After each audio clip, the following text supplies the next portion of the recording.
All right, for various reasons, you have decided you want to buy a property here in the windy city of Chicago. Well, before you do, definitely pay attention to the following. Today, we're gonna cover some of the common mistakes that we typically see buyers make when they buy properties with us and when they reach out to start the process here in Chicago. So specifically today, these are going to be the mistakes that you want to avoid when buying your first property here in Chicago. Welcome back to the channel. My name is Jordan Pyle and I'm your go-to Chicago real estate agent. My team and I have been servicing the city of Chicago for the last 10 years and we'd be honored to help you with your real estate goals. So whether you're thinking about moving to Chicago in 9 days or 90 days, we get people reaching out to us every single day, just like you, asking about what does the process look like of buying or selling property. So feel free to just text the number on the screen and a team member or myself will get in touch within 24 hours. All right, let's get into it. All right, so the first thing we're gonna cover is number one, not starting the process soon enough. Number two, thinking about purchase price solely and not the monthly payment amount. Number three, too many people thinking they're gonna find the most absolute perfect home. Number four is framing the purchase for whether you're buying a lifestyle purchase or you're buying strictly based on investment. Number five, not budgeting for the purchase properly. And then as I said, you'll get number six if you stick around. All right, so jumping into number one, not starting the process soon enough. So a lot of times I'll have people, and as much as I joke about in my videos, you know, whether you're looking to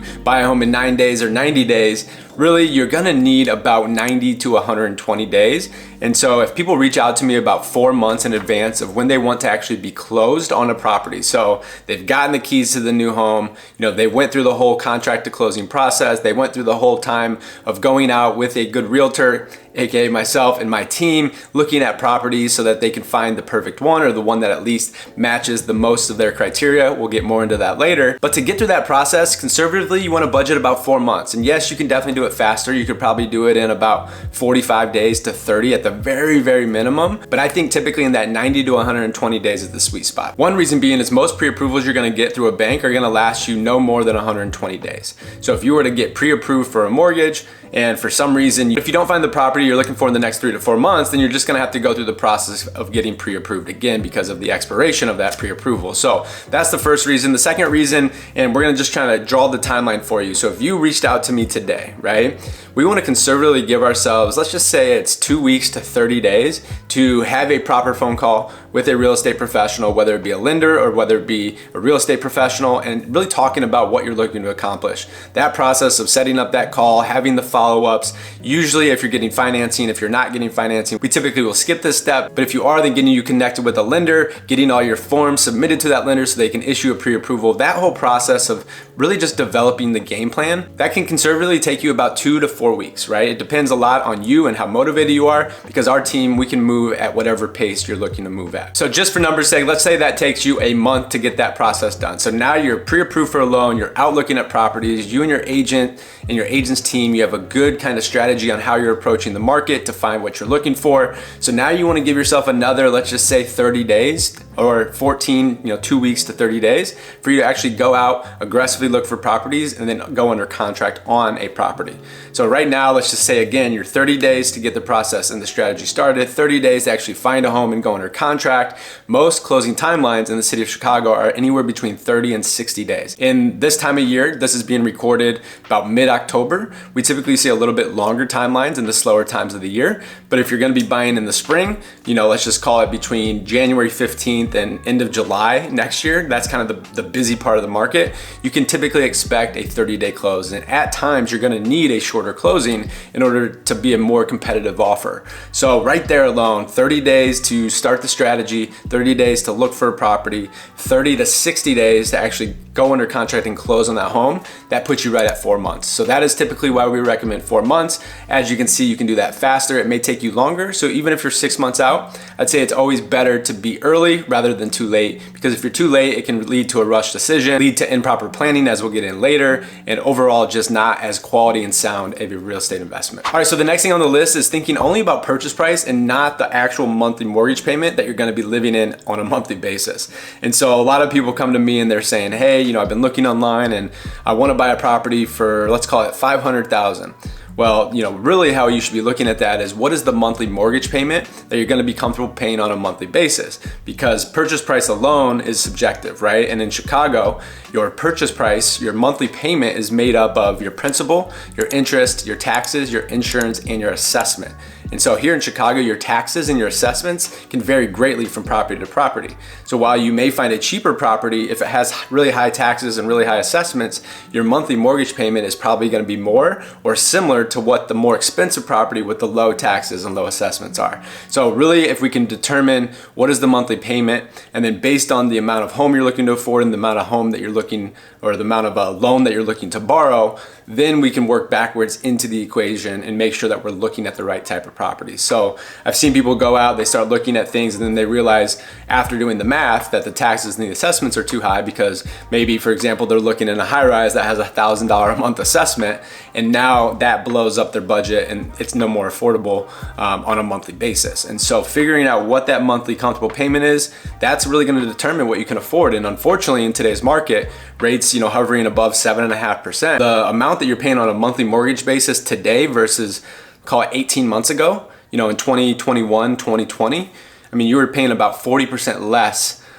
So what that's creating is a situation where you buy what you can afford. First off, that's the first principle. But what you can afford is now being determined a lot by the interest rate. So now it's either you buy a certain price home and it has a monthly payment, or you bring your price down in order to be able to stay within the payment you need. So a lot of people before were looking at more expensive properties. That property now is 40% more. So unless you can afford that 40% more, you may need to sacrifice something else to get a lower amount. So there's just kind of this double-edged sword in the market with interest rates, but it doesn't mean that you shouldn't buy today. Because ultimately, if you can buy today, you can get the advantages of owning that property over time. If interest rates go down, here's something that it's not being talked about a lot, but if interest rates go down in the next 24 to 48 months, home prices are going to go through the roof because there's already a lack of inventory. And as soon as those rates creep into, let's just say, even the sixes, or 6.5, low sixes, which would be incredible, everyone's going to jump into the market. And so that's going to create the situation where there's going to be more multiple offers. It's going to be a lot more competitive for you as a buyer. And so really right now, from mid-October through like end of January, is going to be a great time for you as a buyer to take advantage of a slightly more sluggish, slower market, and potentially sellers that are on the market through the holidays and the winter that are motivated to sell. All right, the next thing on the list is thinking you're going to find the perfect home. It doesn't exist. So literally what I have clients do is I say, draw a T-chart. And if there's more than one decision maker on here, both do it on your own and then combine them. But if you're an individual buying a property, draw a T-chart.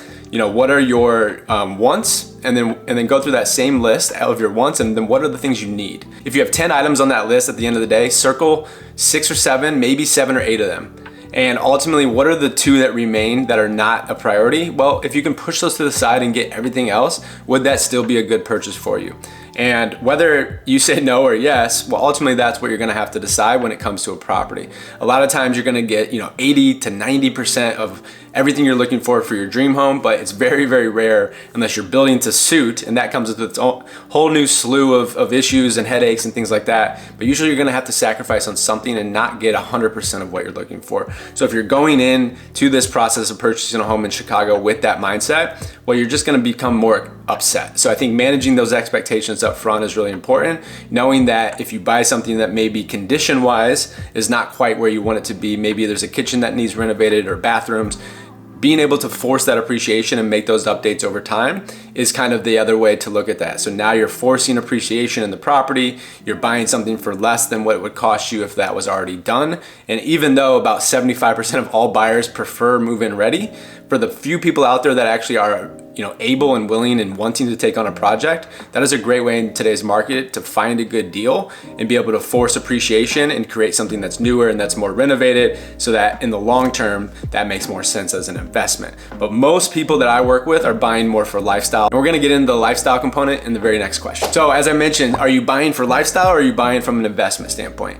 I find that about 80% of all the people I work with are buying for lifestyle. So people are always gonna be buying for various reasons, and this is what I kind of classify as lifestyle. So whether they are expanding a family, downsizing, empty nesters, move up sellers, right? So they own one property, they're outgrowing that space, they need the next place. Maybe it's people that are retiring and they need a second home in the city. What are the different reasons that somebody is purchasing? Typically those fall within lifestyle, and a lot of times that follows big life events, right? So getting married, getting engaged, getting a dog, having a kid, getting the promotion, changing jobs, following a different job offer, whatever these different reasons are. These are the typical lifestyle factors that people will consider when making a home purchase, right? Or selling a home. And so if you're thinking about buying strictly from an investment standpoint, well, that's a whole different lens, right? There's gonna be a lot less emotion, a lot more logic that's involved in those transactions. And a lot of times people are buying for investment purposes. I mean, it's been harder in today's market to be able to do that because a lot of properties are not sitting on the market. So now we have a little bit of a change, a little bit more of a sluggish market. I think it's a great time for buyers to really come in if they're looking at it from an investment lens, even if you're looking at it from a lifestyle, but more from an investment lens. But the moral of the story is, before you decide to purchase, are you buying this to mainly satisfy your life and your lifestyle requirements and to support for your family or for yourself and support what you want to create in that space today? That's one thing. If you're looking to buy strictly on numbers and getting a certain amount of cash flow every month or something of the sort, well, that's a whole different game plan. And so it's important for us to establish that up front so that we know how to look at this property, how to look at rental restrictions to make sure that we have exit strategies down the road if we do want to sell that property or do something else with it. So that is the number 4 mistake I see people make, is not knowing what they're looking to do and what the desired outcome and long-term play of that property. All right, number 5 on the list is not budgeting properly for the purchase. So a lot of times I see people reach out and yes, they're factoring in the consideration for their down payment. So let's just use the example of 10% down. But they often forget that there's gonna be about another 3, let's just call it 2.5% to 4% in closing costs and other associated costs with buying that home. And so very quickly, if you're planning on putting 10% down and you save all the way up to 10%, but you don't have enough for closing costs and for additional associated items of closing on a property, maybe even budgeting for, a furnace or an AC unit that's old and you're gonna have to replace in the next 12 to 24 months. These type of things, a lot of times people will buy and then they're very house poor after the fact, whether it's because they bought too much house and now their monthly mortgage payment is uncomfortable for them and it stretches them, or they just didn't factor in how much of their actual savings is gonna deplete. And so now they're operating from a place of lack. And so I think just budgeting properly, understanding that whatever the amount that you're looking to put down is, budget another 4% on top of that to pay for everything else that's associated with the transaction and getting to the closing table and making sure you feel comfortable in your funds moving forward from that purchase. So that wraps up the 5 biggest mistakes that I see people making when buying their first property here in Chicago. But as promised, I do have a bonus. The number 6 mistake I see people making is not having a game plan and not reaching out and supporting themselves with a team. And so trying to go on Zillow and trying to stop by open houses and try to find a listing that you can negotiate with the listing agent versus just seeking representation from a buyer's agent. There's a lot of different headlines out there about what's happening with the buyer's agents, but I believe, and I'm very confident when I say that I believe myself and my team, the value we provide for you as your buyer's agent so that we can connect you with different resources such as your lender, such as your inspector, such as your home warranty company, whatever it may be, and be able to navigate through the process with you, be a soundboard for you, give you our experience and our advice and our wisdom of doing this for the last 10 years. That is the reason that I think a lot of people decide that they don't feel the value's there to actually use an agent. But we know the value's there, and ultimately we can just help you create a strategy. So whether we just give you a strategy and you go do your own thing on your own, you're gonna be better off getting that strategy, linking up with the core components of the real estate transaction, which again is your real estate agent, your lender, and your attorney. Typically, if you can find your lender or your real estate agent using their team, their other 2 or 3 people that they work with on a daily and weekly basis, that's gonna be your best plan. So those are the 6 mistakes I see buyers make when buying their first home in Chicago. If you have any questions, you're looking forward to starting the process of buying at the end of 2023 or in the start of 2024, text the number on the screen to get started today.